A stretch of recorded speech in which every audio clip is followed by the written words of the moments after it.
Rob Font.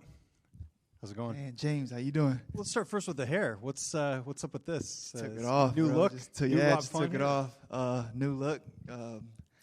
Trying to turn into a different fighter, new character, Yeah. But nah, like me and my fiance have been talking about it for a couple, and then we chose the wrong city to do it in. Like it was in Montreal, and it was freezing, but like I just took it off, and it's been so much easier than having the hair and all that. But Yeah, it's been a whirlwind as well for you to get to this fight in terms of your opponent. Obviously, supposed to fight Dominic Cruz, and I know they were trying to find you an opponent. Take me through how you settled on Gene Masimoto, how this fight all came to fruition. yeah, I hope I didn't jinx myself. Like the moment I got the Cruz fight, I was like, all right, cool. Like I knew about it. We had an idea that they were going to get offered Cruz, and then the moment I got the contract, I was like, all right, I just hope he doesn't. I hope he doesn't get injured. I hope he makes it through a camp, and then. Obviously, he gets injured. He retires, which, obviously I'm happy for him. I'm excited to see what he does next. But, it sucked. I didn't get to fight, another legend, a veteran in the sport, a guy I kind of grew up watching. When I first got into MMA, I was watching more WEC. And, obviously he was one of the main guys out there. So it definitely sucked that I'm not able to fight him. But, it is what it is, like it's these injuries happen so often that like I kind of had an idea that there's a good chance he wasn't making it to the fight. Was it difficult finding an opponent? Were there other names out there? Like take me through that, how you ended up with So they initially offered Rosas Jr. Oh, interesting. Yeah, Raul Rosas. Okay. Yep, they offered him, and I'm not sure what happened. We said, yeah, I'm not sure what happened, but the fight didn't happen, and then Chris Gutierrez threw his name into the mix. I don't think the UFC liked that idea at first, but they were like, you know what, let's throw Matsumoto at him, and then we accepted. Obviously, we sat down and watched his tape and all that, and figured out like, hey, this is a dangerous guy, but it's a good matchup. Like if you look at like who, obviously his style it's completely different from Cruz, but. It's gonna be a fun fight. He's straightforward. He's throwing big right hands, big left hooks, and a lot of head kicks. And obviously he's looking for takedowns as well. So a little bit more straightforward than what Cruz would be doing. Obviously he'd be moving a lot, and I believe Cruz probably would have had better timing on his takedowns than him. So I like the matchup. But then again, in the UFC, like all these matchups are tough. But if I had to choose, it'd have been him over the rest of the other monsters out there.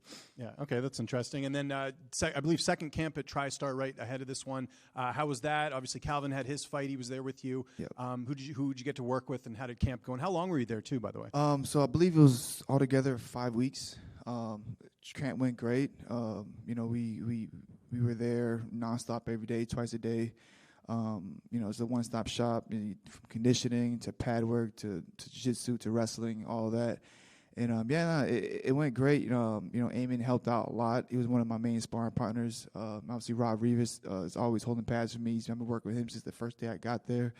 And then just following Faraz's lead and the way he breaks things down, and just the way he the way he leads is inspiring. So just obviously camp went great. Just unfortunately had a little last hiccup at the last minute. Hey Rob, let's go to a quick one for you. Obviously you were in Calvin's corner Saturday. What do you think of the performance in the fight?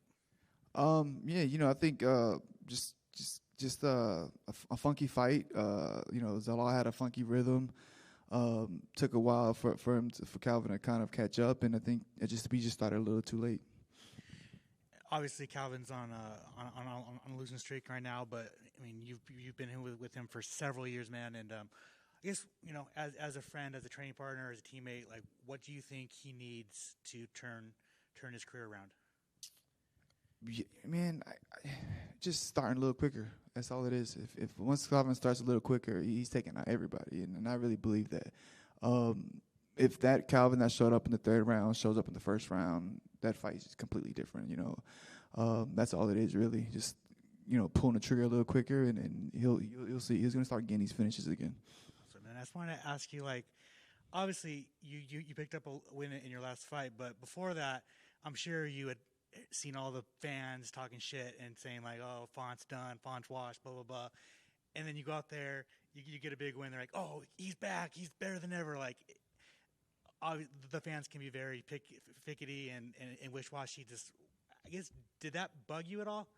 No, that's their job. You know, they're supposed to be up and down, and you know, it is what it is. You know, that's what they do. It's like you can tell like the true martial artists or true fans, and then you can tell the guys that are just there, just well, I'm hoping their bet hits. You know, like so. I'm not. I don't take offense to that. That's what happens when you do what we do. You know, it's happens in all sports. It's a lot easier to happen in obviously in our sport, and but that's their job. That's what they're supposed to do. You know, it's just, you know, like I don't know if the fans like persuaded the odds makers in my last one, but I believe I made a lot of people some money that night. Awesome, man. Good luck. Thank you. You're known for your jab. A lot of people have said you have one of the best jabs in the UFC. Is that jab-heavy approach something you're going to bring into this fight and just keep as a core part of your game going forward? 100%. You know, it's going to be a lot of lead hand, lead uppercuts, lead hooks from both sides, and just keeping them at bay until I find my openings and going. You know, he's aggressive. He's going to come forward, and I just believe that I for the most part, I feel like I can touch him when I want to touch him. You know, easier said than done, but I do believe I can touch him when I want to touch him. And what do you make of the bantamweight division right now? You got Merab at the top. Just beat Umar. You got O'Malley kind of hanging around up there. You're clearly up there with the best. Like, what's your outlook? Man, you know, man, this division is the toughest division out there. It's the most exciting division. There's so many studs in this division. I'm just interested to see how this all shakes out. I figured, you know, fighting a guy like Cruz would have helped me get back into that mix a little earlier, or a little sooner. But you know, it is what it is. You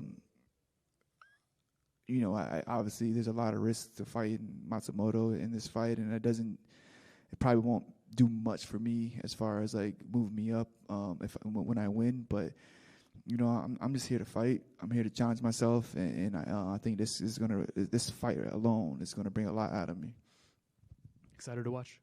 Thank you. Boom. Thank you.